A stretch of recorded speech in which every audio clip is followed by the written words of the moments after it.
যেভাবে মন্দির পূজা হচ্ছে, তাই না? মন্দির পূজা হচ্ছে না? সি সি সি সি, একজন বলছে রোজা আর পূজা একই। আপনি বলেন তো দেখি, আপনি নিজেই বলেন। আর একজন বলছে, আহারে, আমি নাম উল্লেখ করেই বলি, জামাত ইসলামের এমপি প্রার্থীরা তাদের মধ্যে কেউ কি ইসলাম জানা লোক নাই? আছে তো অনেকেই। এই লোকগুলোকেই নমিনেশন দিতে হবে, তাদেরকে মাঠে নামাতে হবে। একজন বলছে কে কে জান্নাতের টিকিট পাইছেন, একজন বলছেন আপনি জান্নাত ব্যবহার করলেন কেন?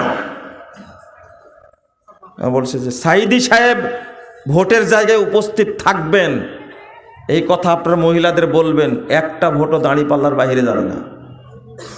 আচ্ছা, সাইদি সাহেব উপস্থিত, মরে গেছেন, জীবিত আছে সাইদি সাহেব? আকিদা দেখেন, আকিদা।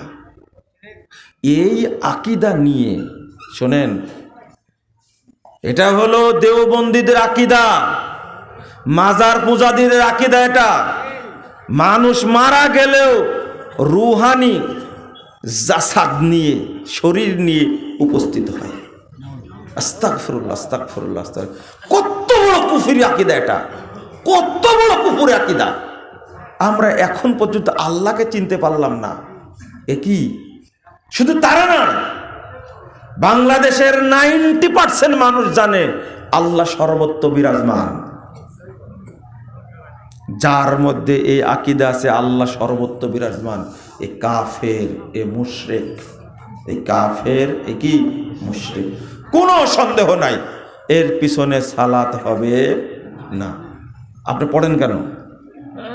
আপনি যে পড়েন, আপনি পড়েন কেন? আপনি কি চিন্তা করেছেন?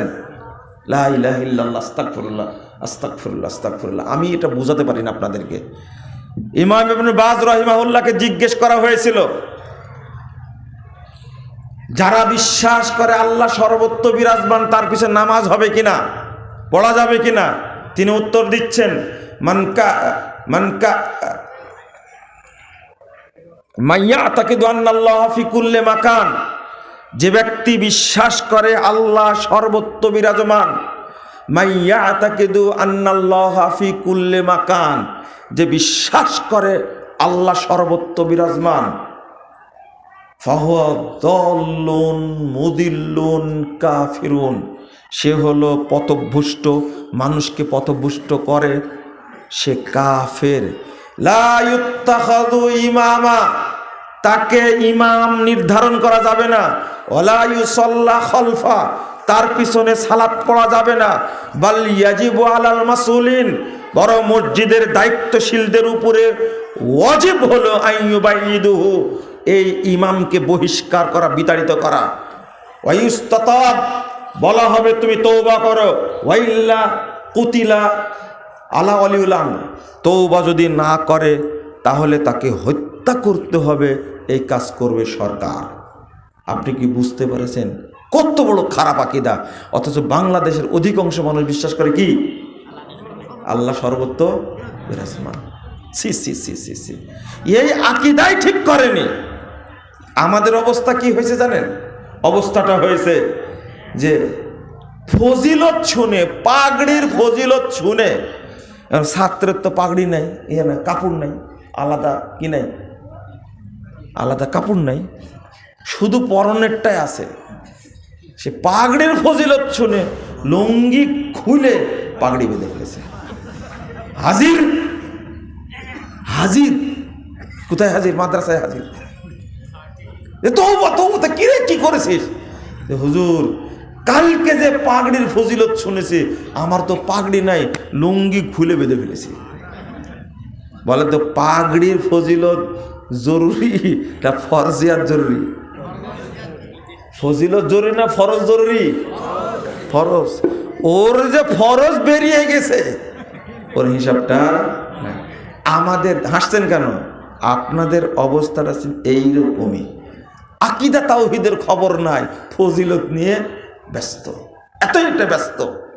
একজন মানুষ, ভালো করে বুঝেন তো দেখি, কথাটা বুঝতে পারি না। একজন মানুষ দেখতে সেই প্রিন্সের মতো চেহারা, একবারে সেই চেহারা, যেমন মাথার চুল তেমনি চেহারা, চোখগুলো সুন্দর হরিণের মতো দেখতে, আর নাকটা খাড়া, চেহারা সেই স্টিল বডির মতো লাগছে, কোনো রোগ নাই, কোনো রোগ নাই সেই, কিন্তু ভিতরে আত্মা নাই। কি নাই? রূহ নাই। কি নাই? কি করবেন এর দ্বারা? হ্যাঁ, কি করবেন একে দ্বারা? হ্যাঁ, ওর চোখ ভালো আছে, কিন্তু ওর হার্ট ভালো আছে, লিভারও ভালো আছে, কিন্তু ওকে দিয়ে কি করবেন আপনি? হাল বাওয়াবেন, তাই না? ওকে কি দেওয়া লাগবে? মাটি দেওয়া লাগবে। এই তো, ওকে এখন মাটির নিচে ঢোকানো ছাড়া কোনো পদ্ধতি আছে? তুমি হাত দিয়ে কি করবে? চোখ সুন্দর থাকলে লাভ কি? ব্রেন ভালো থাকলে লাভ কি? যে জিনিসটা থাকার ওইটাই। ঠিক একই ঘটনা, আপনার সালাত খুব সুন্দর, সিয়াম খুব সুন্দর, হজ খুব সুন্দর। একজনকে বলছি যে হজে তো গেছিলেন, কেমন হলো? কেমন হলো মানে আমার কোনো কষ্টই হয়নি। প্যাকেজ কত? 25 লাখ টাকা।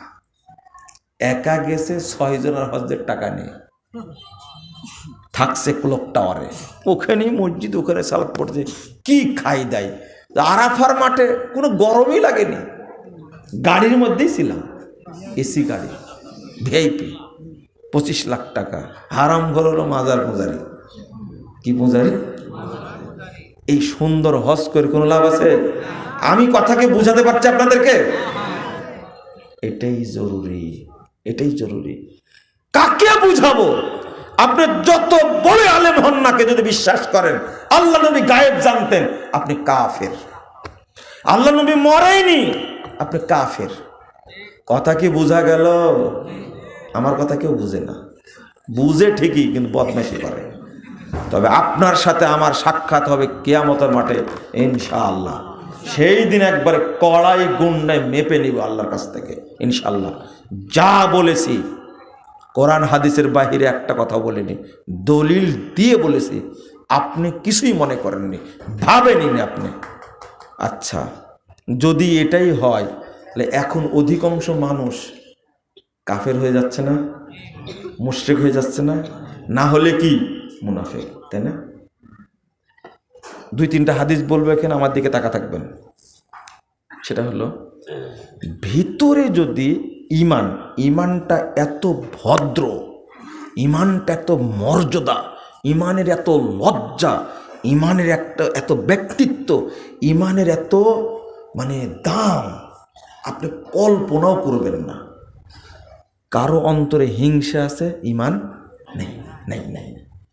লোকটা মানে লজ্জা নাই, ইমান নাই, শুধু লজ্জা নাই। একটা হাদিস অনুবাদ করি, আল্লাহ রাসূল সাল্লাল্লাহু আলাইহি ওয়াসাল্লাম বলছেন, 2027 নম্বর হাদিস, তিরমিজির মধ্যে এসেছে, আল হায়াউ ওয়াল ইউ শুবাতুম মিনাল ঈমান।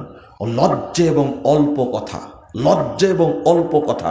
এই যে বললেন না আপনি, লোকটা চলে গেছে মনে হয়, না না উনি না, ও আপনিই বললেন মনে হয়, এই নিয়ে বলছেন। একটু সদাচরণের কথা বলেন না, কি যেন বললো, ভদ্রতার কথা বলেন। এর শুনের হাদিসটা চলে আসছে জায়গা মতো আসছে। লজ্জা এবং অল্প কথা, যার এই বৈশিষ্ট্য, তার মধ্যে ঈমান আছে, সে মুমিন। ওয়াল বাযাউ ওয়াল বায়ানু শুবাতুম মিনান নিফাক। আর যে অশ্রাব্য ভাষা বলে, কোনো সুদ ঘুষ কিছু খায় না, শুধু মুখ দিয়ে খারাপ কথা বের হয়, নোংরা কথা বের হয়, এ হলো মুনাফিক। আর একটা হলো সারাদিন বকবক করে, কি করে? কোনো পাপ কাজ করেনি, কথা বলতেই আছে, আনলিমিটেড, চলেই না। আপনি যখন বগুড়া থেকে ঢাকায় যাবেন, দেখবেন কিছু কিছু মানুষ আপনার পাশে বসবে, হয়তো সরকারি চাকরি করতে বা কোনো চাকরি করতে রিটায়ার্ড হয়ে গেছে, বুড়া হয়ে গেছে, ও কথা বলতেই আছে। এরকম কি পেয়েছেন আপনারা? বলতে বলতে একসময় বলবে, ভাই কথা কিন্তু আমি একটু বেশি বলি, কিছু মনে করেন না। ও যে মুনাফিক, ও ভুলেই গেছে। আপনি বুঝতে পারলেন? ও মুনাফিক। মান কাসুরা কালামু কাসুরা কিসবু। যার কথা বেশি তার মিথ্যা বেশি। যে কথা বলা বেশি সে মিথ্যা বেশি বলে, মিথ্যা বলবে। আপনি বলেন তো ছোট্ট দুইটা কাজ, একটা হলো মুখ দিয়ে খারাপ ভাষা বের হয়। আপনাকে জিজ্ঞেস করে তো পাওয়া যাবে না আপনার আসল খবর। আপনার ওয়াইফকে যদি ফোন দিয়ে জিজ্ঞেস করছি যে একটু বলেন তো আপনার হাজব্যান্ডের মুখটা কেমন, বলছে খুবই খারাপ। আমাকে তো গালি দেয়, আমার বাপকেও দেয়, মাকেও দেয়, 14 গোষ্ঠীকে গালি দেয়। আপনার পাঞ্জাবি ভিতরটা কি দেখা যায়? পাঞ্জাবি তো দেখা যায়, দাড়ি তো দেখা যায়। আপনি যাকে তাকে মুখ দিয়ে যা ইচ্ছা তাই বলেন, ঈমান নাই। নিফাক থাকলে কি ঈমান থাকবে? আচ্ছা, একটা লোক কোনো অপরাধ করেনি, বিড়ি খায়নি, সিগারেট খায়নি, জেনা করেনি, শুধু কথা বলে সবসময়। কি বলে? কথা বলে। এটা কি অপরাধ? বেশি কথা বলে যে সে মুনাফিক, অন্য কিছু না। কথা বেশি বলে সে কি মুনাফিক। ঈমান আছে? নাই। জটিল ব্যাপার ঈমান, আশ্চর্য ব্যাপার। এই জন্য সবসময় বলবেন লা ইলাহা ইল্লাল্লাহ, না থাকলেও ফিরে আসবে ঈমান। আল্লাহ রাসূল বলছে। আচ্ছা, আরো বলি, আরো শক্ত কথা বলি, লা কলবু ইবনে আদম আশাদ্দু ইনকিলাবাম মিনাল কিদ্র। আদম সন্তানের অন্তর এত দ্রুত পরিবর্তনশীল, যেমন ভাবে মহিলারা ভাত রান্না করে না, বলক ওঠে না, বলক বুঝেন তো, কি বলে ওটাকে, মারে, উঠতে থাকে না। আপনি ভিডিও করবেন করে দেখাবেন আমাকে 1 সেকেন্ডে কয়বার উঠলো।